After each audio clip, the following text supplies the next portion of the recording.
अस्सलामुअलैकुम। उम्मीद त तव्हां सभु खैरियत सां हूंदा। हिते सुबुह जो थिए पियो नाश्तो, 10:30 थिया आहिनि, बल्कि 11:15। पराठा पचनि पिया, चांहि ठही पई आहे ऐं हलो त ॿाहिरि हलूं था, तव्हांखे ॾेखारियूं था त ॿाहिरि मासी कपिड़ा पई वॉश करे। कपिड़ा वॉश थियनि पिया हिते, सुबुह जो टाइम आहे। ऐं मां मासी खे चवां पई, मासी जल्दी जल्दी कपिड़ा धोई वठि त जीअं हीअ झुड़ लॻो पियो आहे, बारिश न थिए, छो त अॼु बारिश जो ॿुधायो वियो आहे। अलाह ख़ैर कंदो, छो त अॼु असांजे कपिड़नि धोइण जो ॾींहुं हुयो, त इन करे कपिड़ा धोरायासीं। वरी ॿुधायो अथनि त बारिशूं थींदियूं, उन करे कपिड़ा बि असां जल्दी वॉश कराए छॾियासीं त जीअं अॻिते हली असांखे बारिशुनि में का तकलीफ़ न थिए। माशाअल्लाह माशाअल्लाह, सुबुह जो व्यू ॾिसो असांजे गार्डन जो।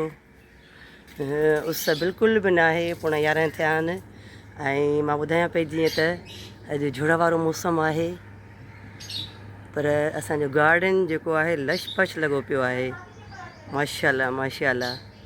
हीअ नंढड़ी क्लिप तव्हांखे कीअं लॻी? पसंदि अचे त हिनखे लाइक कयो, सब्सक्राइब कयो, पर हिकिड़ी तव्हांखे इल्तिजा आहे त कमेंट्स ज़रूरु कयो त वीडियो कीअं थी तव्हांखे लॻे असांजी।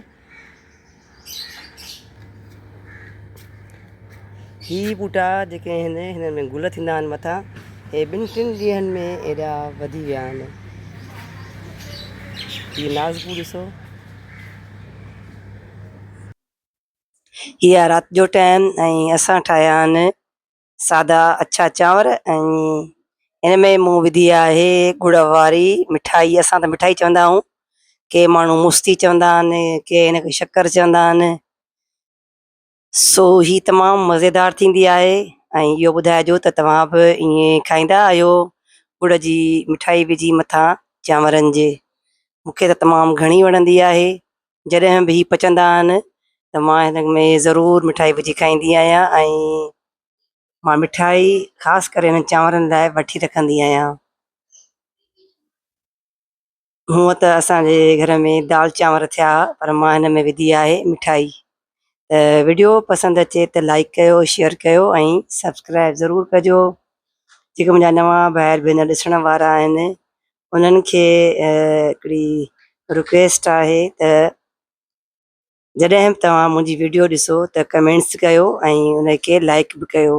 तव्हां सभिनी सिंधी भाइर भेनरनि जी महिरबानी थींदी ऐं वीडियो खे फुल वॉच कंदा कयो, कमेंट्स ज़रूरु कंदा कयो त जीअं असांखे ख़बर पवे त असांजा भाइर भेनर किथां किथां था असांजी वीडियो ॾिसनि। हीअ हिकु नंढड़ी वीडियो मां ठाहींदी आहियां त जीअं तव्हां बोर बि न थियो, तव्हांखे सुठो लॻे। सो अॼु मां नंढड़ी हिकिड़ी वीडियो ठाही आहे जेका तव्हांखे ज़रूरु पसंदि हूंदी।